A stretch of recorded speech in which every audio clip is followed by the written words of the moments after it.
Hello everyone. आज आपको हम डायबिटिक रेटिनोपैथी का ट्रीटमेंट क्या होता है, बेसिकली हम उसका इलाज कैसे करते हैं, इसके बारे में आपको हम डिटेल में बताने वाले हैं। जब भी आपको कभी भी डायबिटिक रेटिनोपैथी आपके घर में या आपको खुद हो गई है तो उसके लिए हम जब इलाज करते हैं तो उसको ये देखना पड़ता है कि उसमें कितनी ब्लीडिंग है, कितने एरिया में ब्लड की सप्लाई कम हो गई है या खत्म हो गई है, या खून की नई नलियां बनी हैं कि नहीं बनी हैं, या फिर पर्दे पे कितनी सूजन है। इन सबको हम सारे फैक्टर्स को मिला के तब हम आपका ट्रीटमेंट डिसाइड करते हैं। अगर आपके पर्दे पे केवल सूजन है, जिसको हम डायबिटिक मैकुलर एडिमा बोलते हैं, तो उसमें क्या करते हैं, हम एंटी वीईजीएफ इंजेक्शन होता है उसको लगाते हैं और उससे आपकी एडिमा सबसाइड हो जाती है। और अगर आपका डायबिटिक कंट्रोल और सारी कोलेस्ट्रॉल कंट्रोल, किडनी, ये सब वर्किंग अच्छी है तो वो कंट्रोल में रहती है, कोई दिक्कत नहीं होती है। लेकिन अगर आपकी शुगर बहुत सालों से है, 8 साल 10 साल, तो उसमें क्या होता है कि आपके पर्दे पे कुछ हिस्से होते हैं जहां की ब्लड सप्लाई कम होने लगती है, खत्म हो जाती है। तो उस चीज में हमें बहुत ध्यान देना पड़ता है क्योंकि वही चीज सबसे खतरनाक होती है।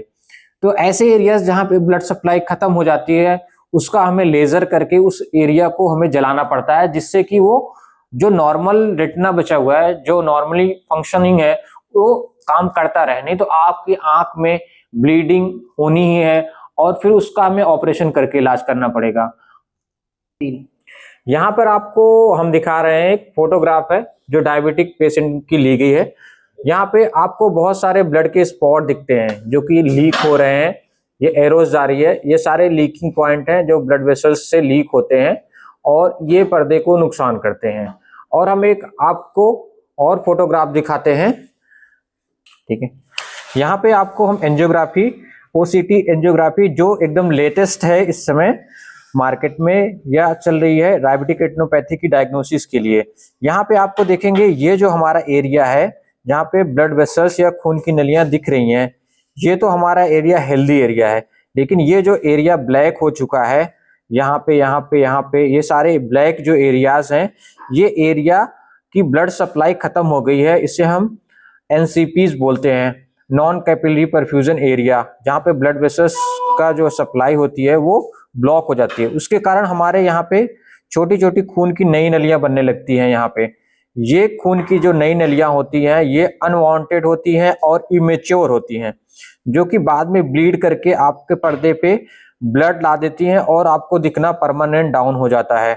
इसका हम क्या करते हैं, जब पेशेंट ऐसी स्टेज में आता है जो कि लगभग लॉन्ग टर्म 6 से 8 साल या आपकी शुगर बहुत ज्यादा रहती है, तो ऐसी कंडीशन में होता है, तो इसमें क्या करते हैं, ये जो एरिया है जहाँ पे ब्लड सप्लाई खत्म हो गई है तो इसको हम जला देते हैं, जिसको हम रेटिनल लेजर बोलते हैं।